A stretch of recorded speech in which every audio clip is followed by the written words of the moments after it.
வணக்கம். இன்னைக்கு நீங்க கொடுத்த சில குறிப்புகள், கட்டுரைகள் இதையெல்லாம் வச்சு கொஞ்சம் ஆழமா ஒரு விஷயத்த பார்க்க போறோம். துப்பாக்கி படத்துல வர்ற அந்த உத்திகள், வியூகங்கள் பத்தி தான். ஆமா, வணக்கம். இது ரொம்ப சுவாரஸ்யமான ஒப்பீடு தான். குறிப்பா அந்த படத்தோட ஹீரோ ஜெகதீஷ் ஒரு ராணுவ வீரர். அவரு பயன்படுத்துற சில டாக்டிக்ஸ் எப்படி பழங்கால சீன போர் தத்துவஞானி சன்சு அவரோட கோட்பாடுகளோட பொருந்துதுன்னு பார்க்கலாம். உங்க குறிப்புகள்ல இத பத்தி சில நல்ல பாயிண்ட்ஸ் இருக்கு. ஆமா, நம்ம நோக்கம் என்னன்னா, நீங்க கொடுத்த அந்த ஆதாரங்கள் படி துப்பாக்கி படத்தோட காட்சிகள்ல சன்சுவோட முக்கியமான போர் உத்திகள் எப்படி வெளிப்படுதுன்னு புரிஞ்சுக்கிறது தான். இது வெறும் சினிமா மாதிரி பார்க்காம, அதுக்கு பின்னால இருக்கிற அந்த ஸ்ட்ராட்டஜி, அதோட தாக்கம் என்னன்னு பார்க்கறது. சரி, அப்போ ஆரம்பிக்கலாமா? ஆரம்பிக்கலாம். முதல்ல சன்சு ரொம்ப அழுத்தமா சொல்ற ஒரு விஷயம், எதிரிய பத்தி முழுசா தெரிஞ்சுக்கணும். அதாவது நோயோ எனிமின்னு சொல்வாரு. அது படத்துல ஜெகதீஷ் மும்பைல இருக்கிற ஸ்லீப்பர் செல்களை பத்தி விசாரிக்கிற காட்சிகள்ல இது நல்லாவே தெரியுது இல்லையா? ஆமா, அது ரொம்ப தெளிவா தெரியுது.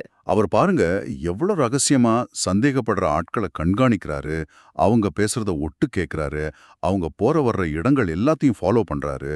குறிப்பா அந்த தீவிரவாத தலைவனோட ஃபோன் கால்கள், அவனோட மூமெண்ட்ஸ்ன்னு எதுவுமே விடாம தகவல் சேகரிக்கிறாரு. இது ரொம்ப அடிப்படை, ஆனா ரொம்ப சக்தி வாய்ந்த உத்திங்க. சன்சுவோட தி ஆர்ட் ஆஃப் வார் படிச்சீங்கன்னா இதுக்கு பெரிய முக்கியத்துவம் கொடுத்திருப்பாரு. எதிரியோட பலம் என்ன, பலவீனம் என்ன, அவங்க என்ன பிளான் பண்றாங்க, எப்படி செயல்படுறாங்கன்னு இதெல்லாம் தெரியாம களத்துல இறங்குறது ரொம்ப ஆபத்துன்னு அவர் சொல்றாரு.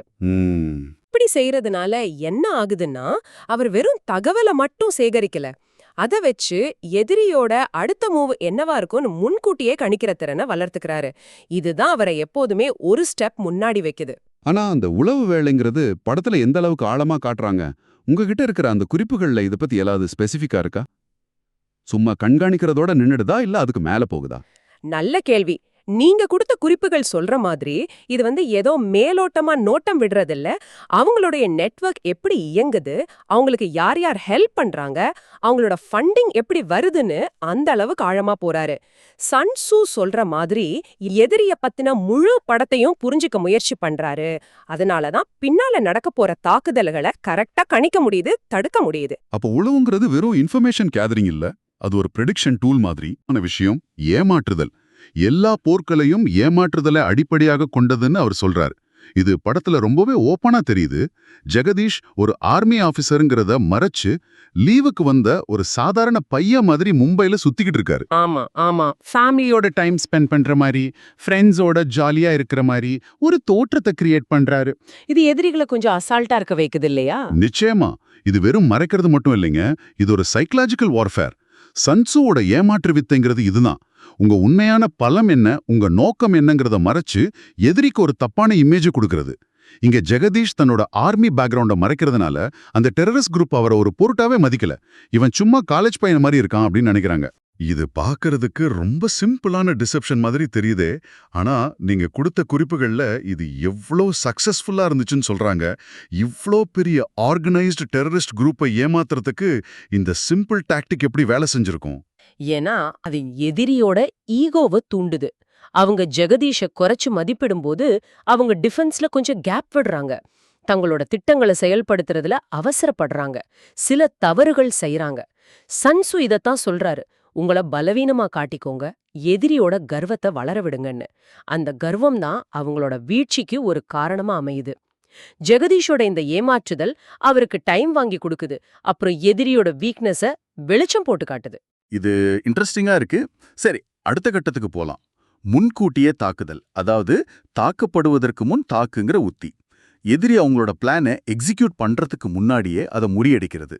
படத்துல இது திரும்ப திரும்ப வர்ற ஒரு தீம் இல்லையா? ஆமா, அது ஒரு ரிகரண்ட் தீம்.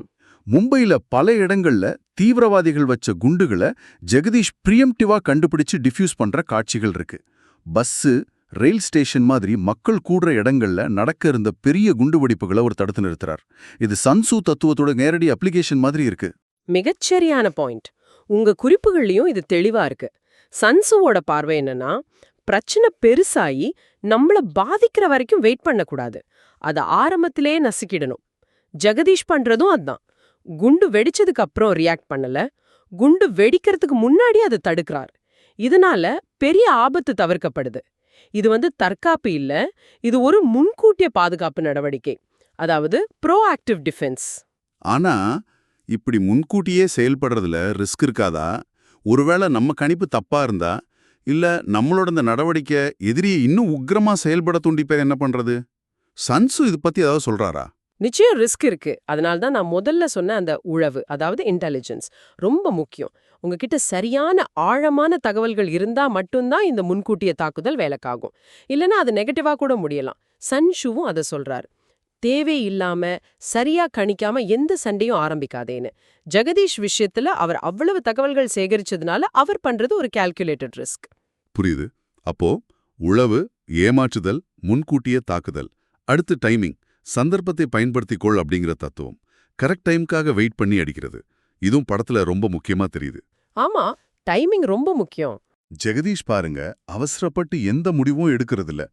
தீவிரவாத தலைவர்கள் எப்போ தனியா சிக்கிறாங்க, இல்ல அவங்க அமைப்புல எப்போ கொஞ்சம் குழப்பம் இருக்குன்னு பார்த்து தான் அவங்கள எதிர்கொள்றார். குறிப்பா படத்தோட கிளைமேக்ஸ்ல எல்லா முக்கிய தலைவர்களையும் ஒரே இடத்துல ஒரே டைம்ல சிக்க வைக்கிற மாதிரி ஒரு பிளான் போடுவார். இது சரியான நேரத்துக்கு ஒரு நல்ல உதாரணம் தானே? உங்க குறிப்புகள்ல அந்த கிளைமேக்ஸ் ரொம்ப முக்கியமா ஹைலைட் பண்ணிருக்காங்க. இங்க சன்சுவோட தத்துவம் எப்படி வெளிப்படுதுன்னா, அவர் சும்மா வெயிட் பண்ணிட்டு இருக்கல, அவர் அந்த சரியான நேரத்தை உருவாக்குறார். எதிரிக்கு பிரஷர் கொடுத்து அவங்கள ஒரு குறிப்பிட்ட ஸ்பாட்டுக்கு வரவழைச்சு அவங்க ரொம்ப வல்னரபிளா இருக்கிற நேரத்துல தாக்குறார். சன்சு சொல்றதும் இதுதான். போர்க்களத்தையும் நேரத்தையும் நீங்களே செலக்ட் பண்ணுங்க, எதிரியை உங்க கட்டுப்பாட்டுக்குள்ள கொண்டு வாங்கன்னு. நீங்க சொல்றது கரெக்ட். அவர் சும்மா காத்திருக்கல, அந்த மொமெண்டமா அவரே கிரியேட் பண்றாரு. உங்க ஆதாரங்கள்ல அந்த குறிப்பிட்ட நேரம் எப்படி அவரோட வெற்றிக்கு ஹெல்ப் பண்ணுச்சுன்னு ஏதாவது இருக்கா? இருக்கு. அந்த நேரத்துல தீவிரவாதிகளோட கோஆர்டினேஷன் சரியில்லை. அவங்களுக்குள்ளேயே ஒரு மாதிரி டென்ஷன் இருக்கு. ஜெகதீஷ் இந்த சைக்கலாஜிக்கல் வீக்னஸ பயன்படுத்திக்கிறாரு. அதோட அவங்க எல்லாரும் ஒரே இடத்துல இருக்கும்போது ஒரே அட்டாக்ல மொத்த லீடர்ஷிப்பையும் காலி பண்ண முடியுது. இது ரிசோர்சஸ் சேவ் பண்ணுது, ரிஸ்க குறைக்குது, வெற்றியை கன்ஃபார்ம் பண்ணுது. இதுதான் டைமிங்கோட பவர். சூப்பர். அடுத்ததா பலவீனங்களை தாக்குதல். எதிரி எங்கே பலவீனமாக இருக்கிறானோ அங்கே தாக்கு அப்படிங்கிற உத்தி. ஸ்ட்ராங்கா இருக்கிற இடத்துல மோதுறதை விட வீக்கா இருக்கிற இடத்துல அடிக்கிறது. படத்துல ஜெகதீஷ் இதை எப்படி செய்றார்? உங்க குறிப்புகள் என்ன சொல்லுது? இதுவும் ஒரு நல்ல பாயிண்ட்.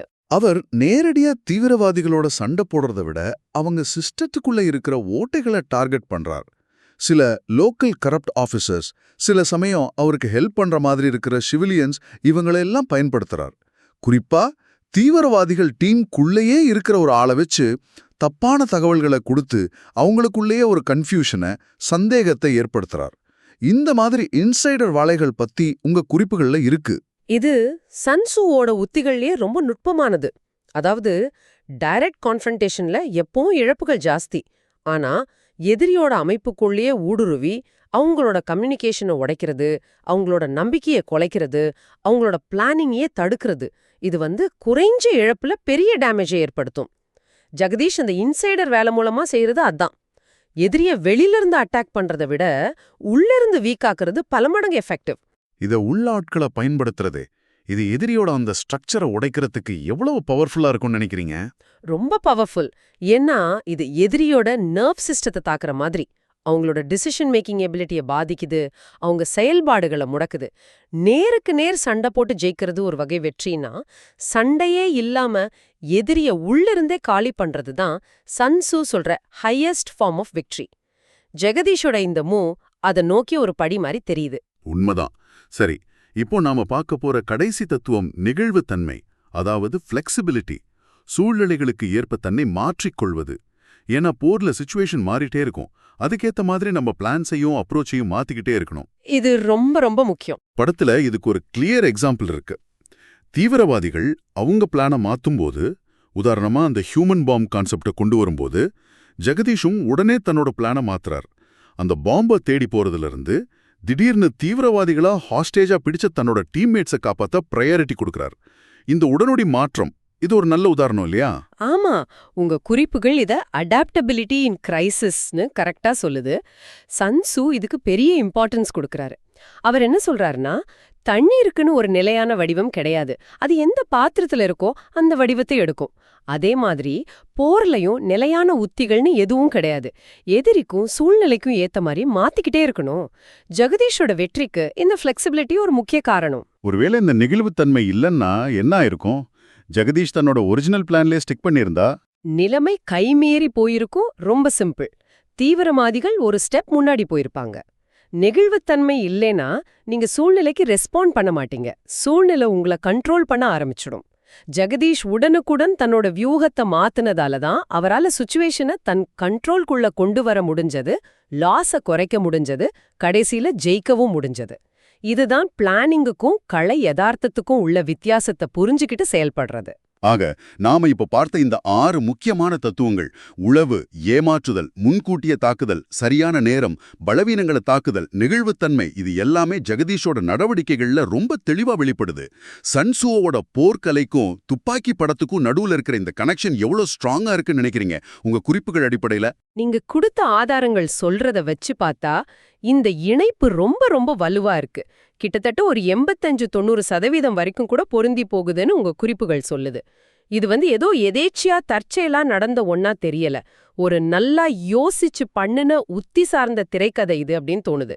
முக்கியமா 2500 வருஷத்துக்கு முன்னாடி எழுதின தத்துவங்கள் இன்னைக்கு இருக்கிற ஒரு மாடர்ன் டெரரிசம் கான்டெக்ஸ்டுக்கு எப்படி இவ்ளோ கரெக்டா பொருந்துதுங்கிறது தான் ஆச்சரியமான விஷயம்.